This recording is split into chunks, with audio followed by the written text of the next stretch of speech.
لله رب العالمين. اللهم صل وسلم وبارك وكرم ومجد وعظم على سيدنا وحبيبنا وشفيعنا ونور قلوبنا محمد الفاتح لما أغلق والخاتم لما سبق ناصر الحق بالحق والهادي إلى الصراط المستقيم وعلى آله وصحبه حق قدره ومقداره العظيم فتاه يا عليم. أما بعد.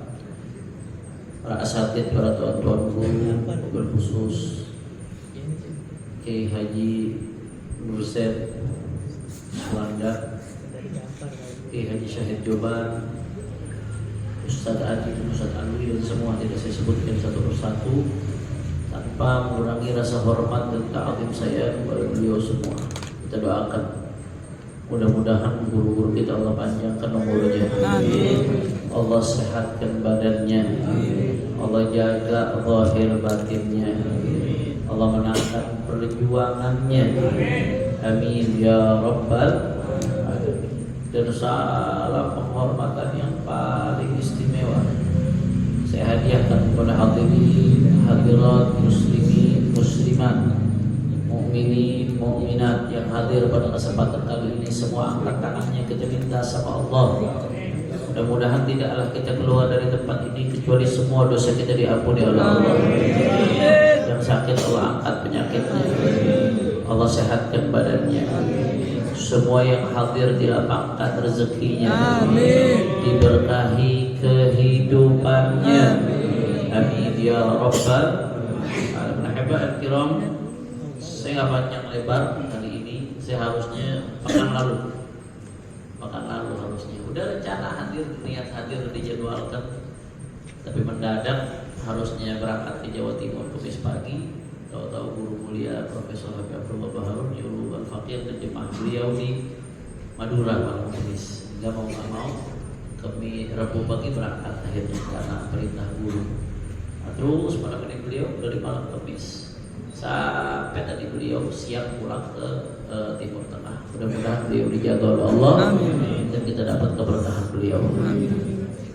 Nah, karena kalau udah guru perintah itu tanpa kita bisa duduk di sini berkat guru, bisa ngajar berkat guru, bisa ceramah berkat guru, bisa dakwah berkat guru, dimuliakan orang, dipandang orang, berkat didikannya guru. Kalau bukan didikan guru siapa kita? Nah, maka jangan sampai kalau jadi murid jadi kayak kacang rupa sama kulit. Kata Abu Yazid Muhammad bin Abdul Maliki, bil ilmi tartafi' wa bil khidmati tartafi'. Bil ilmi tartafi', dengan ilmu kamu akan naik mulia. Orang kalau punya ilmu itu mulia, bahkan ilmu lebih mulia dari harta. Al ilmu tahrusul mal wa anta tahrusul mal wal ilmu yahusuk. Kata Sayyidina Ali bin Abi Thalib, ilmu itu lebih mulia dari harta. Kalau harta kamu capek ngejagain, orang makin kaya makin bingung, makin gak bisa tidur, takut miskin, takut hartanya hilang. Tapi wa anta tahrusul mal wa ilmu yahusuk. Sedangkan ilmu ngejagain kamu, sebaliknya. Nah, kalau harta kita yang ngejagain, kalau ilmu ngejagain kita. Berarti mana bagusan ilmu apa harta? Ilmu. Al ilmu, yang namanya ilmu itu makin dikeluarin makin banyak. Kalau harta makin dikeluarin makin banyak atau makin habis? Habis. Beda itu. Zakatul ilmi tadris. Zakat ilmu itu ngajar. Orang sekali apapun kalau nggak ngajar hilang ilmunya, hilang habis sudah. Maka zakat ilmu ngajar. Ilmu makin diajarin makin berkembang tuh ilmu. Kalau harta makin dikeluarin makin habis apa enggak? Yes. Itu beda. Ilmu makin dikeluarin makin nambah. Harta makin dikeluarin makin habis. Dan ada beberapa perbedaan lainnya. Bil ilmi tartafi', kata Abu Yazid Muhammad Maliki. Dengan ilmu kamu jadi naik, mulia. Tapi belum tentu ilmunya bisa bermanfaat. Bagaimana caranya ilmunya bisa bermanfaat? Wabil khidmati tartafi'. Nah, kalau kamu khidmah dengan guru yang ngasih kamu ilmu, di situ akan ada keberkahan ilmu. Di situ baru muncul manfaatnya ilmu. Di situ baru muncul cahayanya ilmu. Berkat khidmah sama guru. Ya. Mudah-mudahan mudah-mudahan insya Allah guru-guru kita Imam Besar Habib Rizik Syihab, Abu Yahya Abdullah bin Muhammad Baharun, mudah-mudahan semua guru-guru kita Allah jaga zahir batinnya, diberikan kesehatan zahir batin Allah Ta'ala, amin ya rabbal alamin. Nah, pada kesempatan kali ini saya nggak panjang lebar karena sebetulnya sekarang saya harus di Bogor, biar barakah saya datang walaupun bukan jadwalnya. Saya cuma mau mengingatkan pada kesempatan kali ini, kalau umat mau menang, kata Abu Yasir Muhammad bin Abdul Al-Maliki, harus ada 3 yang dilakukan oleh umat secara simultan. 1 aja nggak dilakuin, udah susah kemenangan bakal datang. 3-tiganya diambil dari madatu ha jim dal. Ha jim dal. Yang pertama tahajud. Yang pertama apa? Yang pertama apa? Tahajud. Yang kedua mujahadah. Yang kedua apa? Mujahadah. Yang ketiga jihad. Yang ketiga Jihad. berapa tadi saya sebutin? 3. Yang pertama Tahajud. yang kedua Mujahadah. mujahadah. Yang ketiga Jihad. coba saya ulangin lagi biar pada nempel di otaknya. Yang pertama apa? Tahajud. Yang kedua Mujahadah. yang ketiga Jihad. kata Abu Yasir Muhammad bin Abdul Maliki, kalau umat mau menang, umat mau bangkit, 3 harus simultan, harus jalan secara bersamaan. 1 aja nggak dikerjain, susah untuk kemenangan datang buat umat. Berat. Mulai dari pertama tahajud. Tahajud di sini maksudnya bukan hanya sekedar sholat malam. Ya, sholat malam disebut tahajud. Tapi kata-kata tahajud di sini maksudnya simbol ibadah, simbol ketersambungan hati dengan Allah Subhanahu.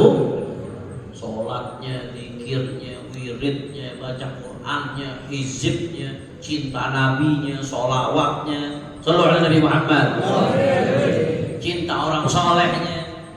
Simbol ibadah, simbol dipenuhi hati dengan Allah Subhanahu wa Ta'ala. Itu salah satu syarat utama kemenangan tuh. Sebab kenapa?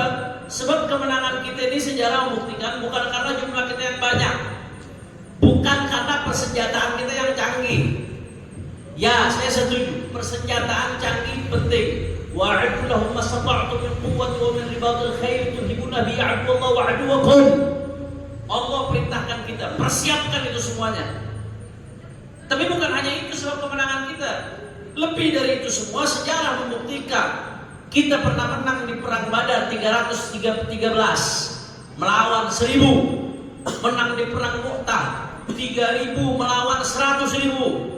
Bukan karena senjata kita yang canggih, bukan karena jumlah kita yang banyak, bukan karena persenjataan kita yang hebat, tapi kita menang gara-gara pertolongan dari Allah Subhanahu.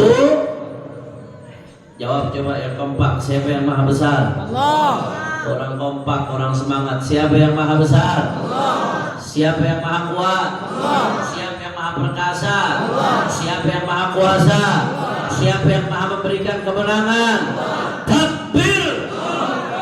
Sallu ala Nabi. Allah. Tanpa Allah kita tidak bakal menang ya kawan. Terus dari mana ceritanya? Kita mau dapat pertolongan Allah, dapat kemenangan Allah, tapi nggak deketin diri sama Allah. Makanya di Al-Quran disebutin ya ayyuhalladzina amanu idza laqitum fi'atan fathbutu wadhkurullah. Hai orang-orang beriman, kalau kalian ketemu musuh nih, Allah bilang fathbutu, bertahan. Itu umat Islam, prinsip kita nggak mau nyari musuh. La tatamannau liqa'al adu was'alullah al-afiyah. Kata Nabi, jangan kamu berangan-angan nyari musuh. Minta sama Allah afiyah, minta yang baik-baik, minta damai, minta adem, minta tentrem, minta ayem, minta sejahtera, minta sehat. Mudah-mudahan Allah kasih kita afiyah. Amin. Walakin idza laqitumuhum fathbutu. Wadhkurullaha fathbutu, kata Rasulullah. Tapi kalau udah ketemu musuh, bertahan, jangan mundur. Wa'alamu anna al-jannata tahta dhilalis suyuf. Ketahuilah kata Nabi Muhammad, sesungguhnya yang namanya surga ada di bawah kilatan pedang. Jadi kita nggak disuruh nyari musuh, tapi kalau ada musuh di depan kita menghadang, pantang buat mundur, saudara. Betul apa enggak? Tapi kata Allah Ta'ala, ya ayyuhalladzina amanu dzkurullaha wa ya ayyuhalladzina amanu idza laqitum fi'atan fathbutu wadhkurullah. Orang-orang yang beriman, kalau kamu ketemu musuh, bertahan, jangan goyah, jangan mundur, tapi jangan sekedar ngambil kekuatan aja. Wadhkurullah. Terus ingat nama Allah Subhanahu wa Ta'ala. Karena kemenangan itu nggak datang di tengah-tengah hati yang lalai. Makanya ada seorang khalifah, ini khalifah, ya, saya ceritakan di beberapa kesempatan. Khalifah ini ngirim pasukannya secara hitam di atas putih harusnya cepat menang. Tahu-tahu begitu pasukan itu dikirim nggak menang-menang. Akhirnya khalifah penasaran, ini pasti ada nggak benar nih, karena musuhnya dikit, harusnya udah menang. Khalifah melakukan sidak, datang ke tempat pasukan tersebut, dicek malam-malam sidaknya waktu tahajud.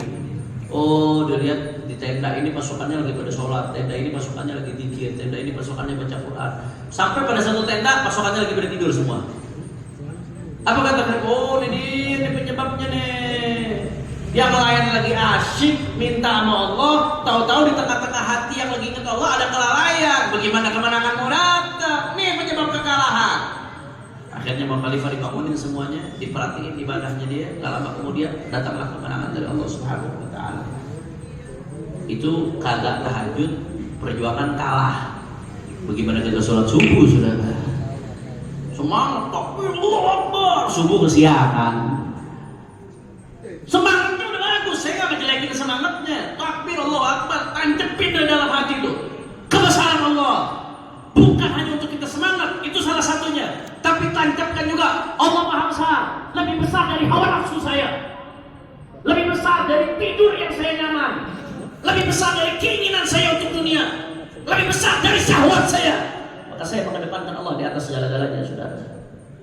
Kira-kira jelas apa kagak? Jelas. Maka kalau mau dapat kemenangan, yang pertama syaratnya tahajud. Maksudnya apa? Hati yang bersambung kepada Allah. Jalankan perintah Allah, jauhi larangan Allah.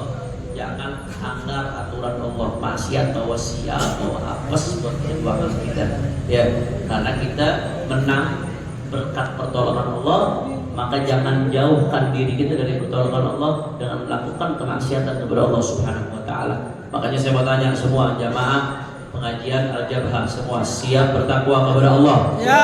Siap jauhkan larangan Allah? Ya. Siap jalani perintah Allah? Ya. Siap untuk istiqamah zikir? Ya. Siap istiqamah wirid? Ya. Takbir! Shallu ala Nabi. Yang kedua, saya singkat saja al-mujahadah. Ilmu, mujahadah fi thalabil ilm, sungguh-sungguh dalam menuntut ilmu. Yang kedua, umat gak bakal menang kalau umatnya bodoh.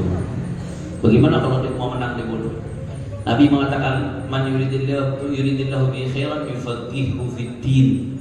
Kalau Allah pengen memberikan kebaikan untuk seseorang, Allah bikin dia paham ilmu agama. Itu perorangan. Bagaimana kalau jumlahnya banyak? Perorangan itu, umat itu adalah satuan dari perorangan. Berarti bisa ditarik kesimpulan dari hadis ini, kalau Allah menginginkan kebaikan bagi sebuah umat, dibikin paham ilmu agama. Makanya kalau pengajian yang bahas ilmu agama udah rame, itu tanda tuh kemenangan Allah bentar lagi bakal datang tuh. Ilmu agama ini luas, seperti Imam Ghazali dan Fardhu Ain. Fardhu Ain ini ilmu yang berkaitan dengan kita sehari-hari, itu Fardhu Ain. Ente wajib sholat, mesti paham ilmunya sholat, Fardhu Ain. Sholat mesti wudu, ente mesti paham ilmunya wudu. Ente mesti puasa bulan Ramadan, ente mesti paham ilmunya di puasa bulan Ramadan. Ente mau puasa, ente mau zakat, ente mesti paham ilmu yang berkaitan dengan zakat yang ente keluarkan. Ente mau jual beli, pahamin ilmu yang berkaitan dengan transaksi jual beli yang kau lakukan. Ente pengen apa? Pengen nikah, pahamin ilmu berkaitan yang berkaitan dengan pernikahan yang mau kamu lakukan. Itu hukumnya fardhu ain. Kalau hal-hal yang berkaitan dengan keseharian kita nggak paham ilmunya, dosa kalau kita nggak belajar. Jelas apa enggak? Jelas. Yang kedua ada ilmu yang fardhu kifayah. Fardhu kifayah itu diantaranya ilmu apa? Memperdalam ilmu agama sampai jadi alim banget, itu fardhu kifayah. Dalam satu daerah harus ada yang begitu. Sekiranya umat kalau mau mencari jawaban dari permasalahan, ada, nggak susah. Wajib tuh. Nggak semua orang wajib jadi orang alim, tapi di satu wilayah harus ada yang alim banget fikihnya untuk jawab masalah umat, alim banget akidahnya untuk jawab syubhat-syubhat yang dilontarkan ke tengah-tengah umat, harus ada. Itu hukumnya fardhu kifayah. Dari satu daerah harus ada yang ngelakuin. Termasuk Imam Ghazali mengatakan ilmu fardhu kifayah apa? Kata Imam Ghazali, termasuk ilmu yang berkaitan dengan kepentingan orang banyak. Saya mau tanya nih sama jamaah, kira-kira kalau satu Jakarta kagak ada dokter, nggak usah se-Jakarta, Setenang Abang aja kagak ada dokter, repot apa kagak? Repot. Makanya kata Imam Ghazali, ilmu tib, ilmu kedokteran fardhu kifayah. kedokteran dengan niat menjalankan fardu kifayah, pahala tuh tiap hari dia belajar kedokteran, saudara. Kalau satu daerah orang Islam nggak ada yang jadi dokter, dosa semuanya, yang tahu dan yang mampu dosa. Ilmu yang berkaitan dengan industri, yang sekiranya berkaitan dengan hajat orang banyak, fardu kifayah. Ilmu yang berkaitan dengan teknologi yang sekarang umat Islam kalau tertinggal secara teknologi diinjak-injak nanti. Maka umat Islam belajar teknologi fardu kifayah. Jadi jangan dikira ilmu yang dapat pahala tuh ngaji beginian doang, enggak. Ini yang fardu ain yang kita belajar. Tapi di luar itu ilmu-ilmu yang menunjang kebangkitan umat fardu kifayah itu yang memotivasi mereka, para penemu-penemu dari kalangan umat Islam, Ibn Sina, Al-Farabi dan lain sebagainya. Apa yang memotivasi mereka? Karena mereka anggap itu ibadah, saudara. Maka kalau umat nggak cerdas, umat nggak pinter, umat nggak serius dalam menuntut ilmu, jangan mimpi bakal bangkit, saudara. Jelas agak. Maka khususnya ilmu agama. Jadi saya selalu sampaikan di mana-mana, minimal di tengah-tengah keluarga kita ada 4M. Kita atau keluarga kita ada 4M. Yang pertama mondok. Pertama apa? Mondok. Udah paling bagus ya sekarang mondok, cuman mondok yang jelas, mondok yang betul-betul ahlus sunnah. Jangan mondok asal lihat bangunannya penting gede, ngetop pondoknya. Akhirnya anak dipondokin di Zaitun, Panji Gumilang, saudara. Jelas siapa gurunya, sanatnya nyambung nggak, akidahnya apa, ajarannya benar nggak, tuh pertama, akhlaknya bagus nggak, itu yang mesti diperhatiin pertama. Mondok, udah mondok udah paling benar dah sekarang. Syekhuna Amir Abdullah Baharun selalu mengatakan pondok pesantren itu al-ahid gal'ah Indonesia wa gal'ah muslimin. Pesantren itu adalah benteng terkuat untuk Indonesia dan benteng terkuat untuk umat Islam. Karena pesantren itu sebenarnya identitas keindonesiaan yang sebetulnya. Yang betul-betul di balik itu ada ruh keislaman. Makanya saya singkat saja, kalau saya bahas panjang sebenarnya. Saya singkat aja. Yang pertama apa tadi? Mondok. Kalau bisa mondok paling bagus. Nggak bisa mondok minimal madrasah, banyak madrasah bagus-bagus. Sebegitu kagak mau hanya masukin anak ke madrasah. Udah terlanjur masukin ke sekolah negeri, ya udah nggak apa-apa. Yang ketiga mengaji. Anak biar belajar ngaji. Kalau anak nggak diajarin ngaji, nanti ente mati siapa yang mau bacain? Biar kata punya mobil sabrak-abrak. Begitu kita mati, anak nggak bacain Al-Quran buat kita, nangis darah kalau bisa, saudara. Jelas atau tidak? Yang pertama apa? Mondok. Yang kedua? Madrasah. Yang ketiga? Ngaji. Udah terlanjur, udah tua, mau ngaji udah kagak sempet. Bagaimana dong? Yang keempat, majelis. Majelis banyak di mana-mana, sabrak-abrak, nggak ada alasan buat tinggalin. Habib, saya sibuk, nggak punya waktu kerja, saya nggak bisa hadir majelis. Bohong. Apa iya seminggu sekali sebegitu kagak bisanya? Giliran main HP bisa apa kagak? Bisa. Nongkrong bisa nggak? Nonton bisa apa kagak? Ngobrol bisa apa kagak? Giliran majelis juga bisa. Jelas apa kagak? Jadi M-nya 4, mondok, madrasah, Ngaji. yang ketiga apa? Ngaji. Ngaji. Yang keempat, majelis. Mondok udah nggak bisa, ya udah nggak apa-apa madrasah. Madrasah nggak bisa juga, majelis, mengaji nggak bisa juga, majelis. Yang 4 nggak bisa juga deh, maka M yang kelima, modal aja loh. Jelas enggak? Udah buat kebaikan mesti ditutup modal yang kelima. Ini saya singkat, ini kalau masalah 4M ini kalau saya mau bahas satu ceramah 1 jam udah bakal selesai. Tadi saya singkat-singkatnya. Dan ini solusi di tengah-tengah keluarga kita kita nggak akan bisa memperbaiki umat itu dengan ilmu baginda Nabi Muhammad SAW. Apalagi di zaman fitnah yang dikatakan la yaslafiha illa man ahyallahu qalbahu bil ilm, nggak akan selamat di zaman fitnah seperti ini kecuali orang yang Allah hidupkan hatinya dengan ilmu. Jadi tadi kalau umat mau bangkit, yang pertama tahajud, yang kedua mujahadah, sungguh-sungguh ilmu kata Abu Yasin Muhammad bin Al-Maliki, yang ketiga jihad. Tahajud doang, mujahadah doang nggak cukup, harus dibarengi dengan jihad, perjuangan. Habib saya nggak sempat, saya asik ibadah aja deh, udah nggak ada waktu buat jihad. Sesibuk apa sih ibadah ente? Nabi sama sahabat ibadahnya juga mantep, lebih dari ente, tapi jihadnya luar biasa. Malamnya mereka menangis, mereka sholat, mereka baca Quran. Pagi hari mereka menghunuskan pedang di medan perang, saudara. Allahu Akbar. Habib saya belajar, ya nggak apa-apa. Ada sekelompok orang yang tetap belajar. Al-Quran mengajarkan jangan semuanya berangkat jihad, nanti mati semua repot nanti. Tetap ada yang mesti belajar melanjutkan keilmuan. Tapi jangan menafikan yang jihad. Jelas berada. Sekarang nih Gaza bisa-bisa dibombardir. Jihad ini darwat sinamil Islam.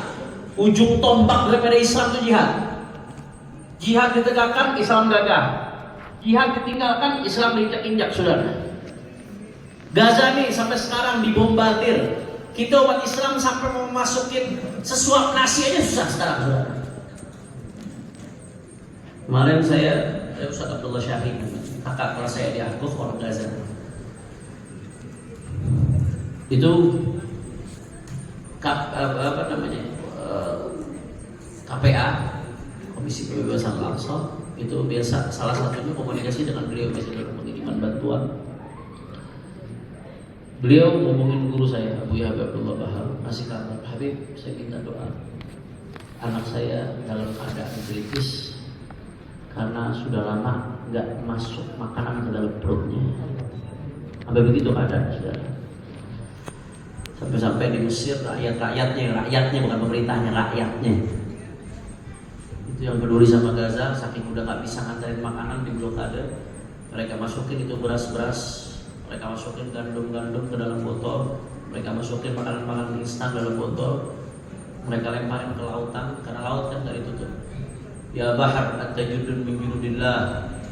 Ya bahar, lautan, kalian ini pasukannya Allah, kalian pasukan Allah, wahai lautan, tolong sampaikan itu ke Gaza, tolong sampaikan yang kami bisa kirim ke Gaza. Mohon maaf ya ahlu Gaza ini yang bisa kami kirim. Dan saya lihat di beberapa video ada yang sampai ternyata saudara ke Gaza, dilempar dari seberang lautan itu. Sampai sebegini nggak mampu, padahal Israel saya selalu bilang dengan mereka kecil, Israel kecil, penduduknya cuma sekian juta. Di sekeliling Israel semuanya negara Arab. Sekeliling Israel bukan Eropa, bukan Amerika, sekelilingnya negara Arab. Di sekeliling Israel ada lebih dari 23 negara Arab. Di sekeliling Israel itu penduduknya lebih dari 300 juta di total negara-negara Arab itu, saudara. Lebih dari 300 juta kalau di total semua negara Arab. Artinya apa? Kalau semua mereka kompak, seminggu selesai itu namanya Israel. Mesir punya tentara, Yordan punya militer, Irak punya militer, apalagi Beirut, Lebanon punya militer. Semua negara-negara Arab punya militer. Kalau mereka kompak dalam sehari, Israel di tengah-tengah, kelar, selesai, Gaza merdeka, saudara. Tapi kenapa berlarut-larut? Mereka nggak berdaya untuk melawan daripada mereka Israel ini, saudara, karena mereka rame-rame meninggalkan jihad. Begitu jihad ditinggalkan, langsung umat ini dihinakan, saudara. Betul betul nggak? Nggak bisa kalau nggak jihad, nggak bisa, saudara. Wallah, saya selalu bilang gimana? Lau asyad Nabi, kalau Nabi masih hidup, saudara, Nabi yang bakal mimpin perang di Gaza, saudara. Wallahi, Nabi mah besok. Nih, makanya dulu setan-setan itu di negara-negara Barat meluntuhkan khilafah Utsmaniyah sehingga tidak ada kepemimpinan global untuk umat Islam. Salah satu tujuannya ini. Begitu ada orang Islam dihabisin sama Israel, sekelilingnya negara Muslim nggak ada yang berdaya, nggak mampu apa-apa. Dengan alasan batasan teritorial lah, beda pemerintahan lah, beda inilah, disekat-sekat. Sehingga ada Muslim dibantai, kita nggak bisa buat apa-apa, saudara. Kenapa jihad ditinggalkan? Alasannya jelas nggak? Paham? Tapi jihad yang benar, yang sesuai dengan syariat Nabi, perangnya lawan kafir harbi. Kalau jihad bubarin pengajian, sabilillah, sabilillah artinya jalan siapa ya? Jalan Allah. Tapi bubarin pengajian, itu bukan jihad, namanya jahat. Kalau nyerang duluan, bubarin pengajian, dia nyerang duluan. Itu kalau mati sangit, saudara. Bukan mati syahid. Jelas saudara? Kalau kita pengajian kita lagi ngaji nih baik-baik, pengajian diserang, Muslim sama Muslim perang tidak boleh. Nabi yang wanti-wanti, idal taqal muslimani bisayfihima fal qatil wal maqtul finnar. Kata Nabi, Muslim sama Muslim duel pakai pedang, yang ngebunuh sama yang dibunuh dua-duanya di neraka, kata Nabi. Nabi yang ngomong, bukan saya. Ini Muslim sama Muslim duel pakai pedang, yang ngebunuh sama yang dibunuh dua-duanya masuk neraka, kata Nabi sallallahu alaihi wasallam. Nah, boleh. Perang itu Muslim lawan kafir harbi. Tapi kalau kita lagi adem ayem, lagi syiar, lagi dakwah, diserang. Serangan ini kan membahayakan diri kita. Kemudian kita bela diri, fa'akhaf. Dengan cara yang lebih ringan. Selama bisa lebih ringan. Itu namanya bukan perang muslim. Bagi yang diserang itu namanya daf'us sha'il, membela diri dari serangan. Itu di fikih ada babnya. Kiai Nur Iskandar, Kiai Nur Zain yang apa namanya? Kiai Nur Zain Iswanda, bagian yang di Batu Muin nanti. Daf'us sha'il namanya, bela diri. Man qutila duna nafsihi fa huwa syahid, wa man qutila duna malihi fa huwa syahid, dalam hadis. Siapa yang membela dirinya kemudian akhirnya dia terbunuh, maka dimandikanlah syahid. Diserang. Yang nyerangnya itu namanya menyerang sesama muslim, ngebubarin pengajian. Na'udzubillah min. Kalau dibikin pengajian itu yang girang Rasulullah SAW. Yang datang malaikat, di hadis disebutin kalau udah ada malaikat yang kerjaannya datengin majelis-majelis ilmu, majelis kebaikan, malaikat sayyara dan seterusnya, dalam hadis disebutkan, dan turun di situ sakinah, ketenangan dan lain sebagainya. Jadi kalau pengajian diadain, yang ridho Allah, yang girang Nabi, yang girang malaikat, yang sedih Berarti kalau ada yang bubarin pengajian, setan. Wassalamualaikum warahmatullahi wabarakatuh.